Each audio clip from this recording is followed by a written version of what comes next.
Night பெஞ்ச மழைக்கு இங்கே பாருங்கள் எங்கள் ரோடு எந்த கண்டிஷனில் இருக்குதுன்னு மட்டும் பாருங்கவே.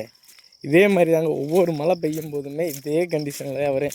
திரும்ப எங்கள் அப்பா எங்கிட்டாவது மண்ணுங்க இருந்து கொண்டு வந்து போடுவார். நான் சொல்லுவேன் அப்போவும் எங்கள் அப்பாவிட்ட, எல்லாம் நீ போடுற அதுதான் திரும்ப மழை வந்து அரிச்சிட்டு போயிருமல அப்படிங்குவேன். இதே கண்டிஷனில் தான் இருக்குது. இதில் தான் வண்டியை மேலே ஏற்றிட்டு போய்கிட்டு வந்துக்கிட்டு இருக்கேன்னு பாருங்கள். இதை விடவும் மோசமாகல இருக்குது ஏரியா. இது ஓரளவு பரவாயில்லைன்னு சொல்லலாம். இதை விட மோசமான ஏரியாக்கள் இருக்குது பாருங்கள்.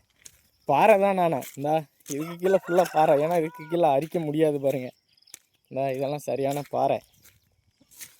இது ஃபுல்லாகவே இந்த தொடர்ச்சி ஃபுல்லாகவே பாறை தான். அதனால் இதில் கொஞ்சம் அரிக்காது இந்த பள்ளம். இங்கேருந்து விளைவிச்ச பொருளை கொண்டு வரது எவ்வளோ கஷ்டம்னு பாருங்கள்.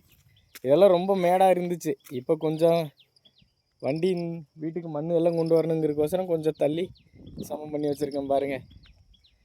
நைட்டு ஓரளவு பரவாயில்லைங்க. மழை நல்லா இருக்கா? வீடு